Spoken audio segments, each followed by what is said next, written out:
So this week we actually had an update to Immortals of Aveum, which is the first non-Epic game, I believe, to ship with all of the Unreal Engine 5 features in console form. And yeah, obviously it was a bit of a contentious launch. There was issues with image quality, specifically on the consoles.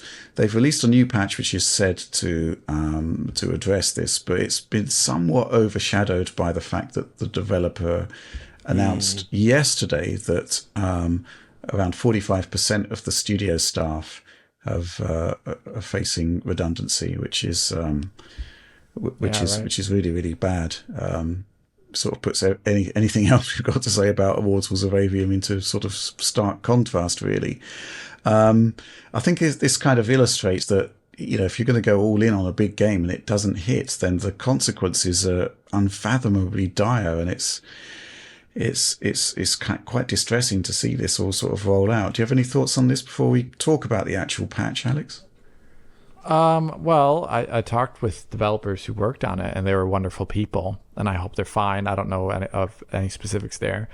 But this is a hard one, because what do you do as a new studio that you have ambitions to make a game that is single player and is maybe ambitious in terms of technological usage? Like it's like UE5 with all the bells and whistles there on consoles. And you have like these release dates where, is the game ready by the first release date? It didn't appear to be, based upon the fact that they delayed it a little bit. But then it put it in this time period where a lot of people are focusing on other game types. And I don't think the game had like such a low quality or anything like that at all, where I would have said, you know, like, oh yeah, this shouldn't be successful in some way. So it's saddening. I really wish the game found a larger audience than it maybe apparently didn't. I didn't think it was like, to me, it reminded me of like a kind of classic first person shooter. Mm-hmm. Albeit it had some elements in it that I wasn't a bigger fan of, like the RPG stuff. And when I say RPGs, I don't mean role playing. I mean stats. It had stats and crafting. So those are things I wasn't a big fan of. But I don't think the studio deserves any like the things that are happening to it right now. So I hope you're fine. Anything to add to that, John? It's just it's not sustainable where we're at right now. Like this type of studio used to be able to exist up through, like, say, the PS2 era, where you could produce a game that was maybe sort of a B or a C tier game. It would find somewhat of an audience, but it didn't need to sell like insane copies to at least allow the studio to continue to operate. But these days, if you want to make a high-end game, there's just, you either find a tremendous success or it's a failure. And that's what it feels like. It just feels like this brutal situation that I don't see how it's solvable at this point. Like, and I'm also sad that it kind of failed. Like, I do have issues with the game. I think they made some weird choices on it. I also think their marketing was not very good. Like, I feel like if you or I, Alex, did one of our playthroughs of it and like were able to edit the trailer ourselves, I think we could have made something that looks more compelling and paints the gameplay in a much better light than what we saw in those trailers. Because I don't think they were very good, and it definitely made the game look worse than it actually is, in terms of gameplay, especially.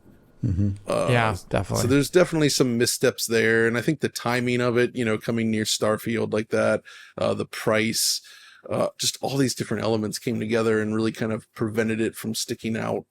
And I think the intro is pretty slow and not great either, but all of it's just, when you get to like this type of stuff has existed in these types of games before, right? Where there's problems like that. It's just the fact that now when you have those problems, it's enough to almost kill the studio, and that's what's disappointing.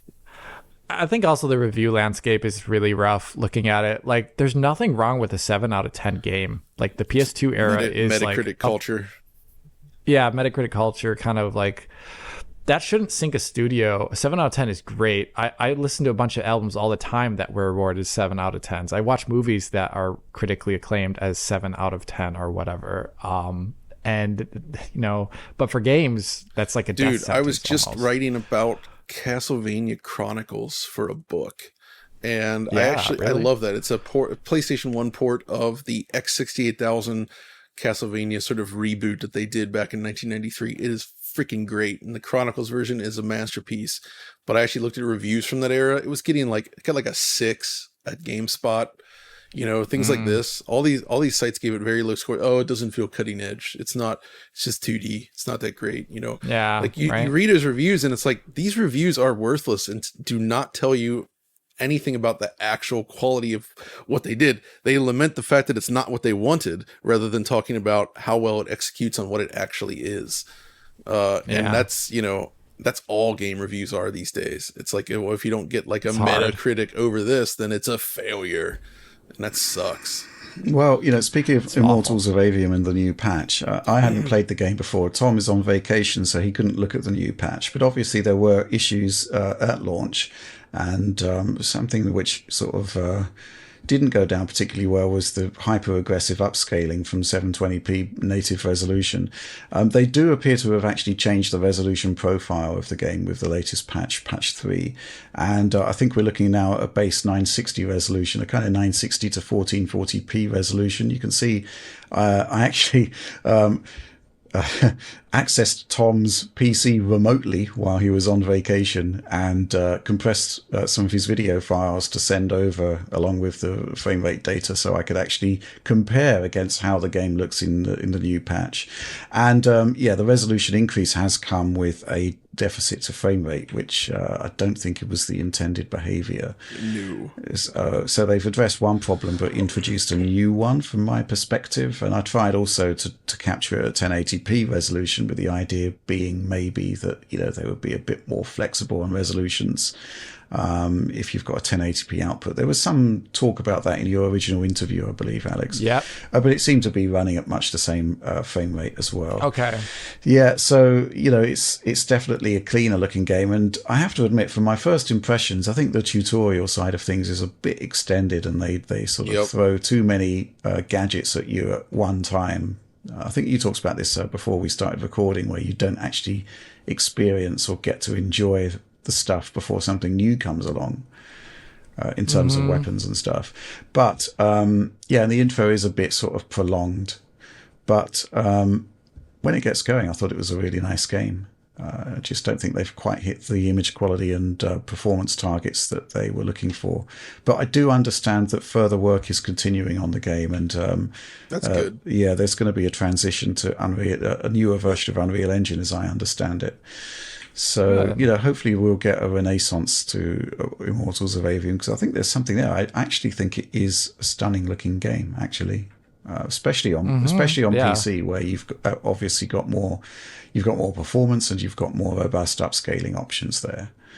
So yeah, hopefully we'll get more positive news for Immortals of Aveum going forward.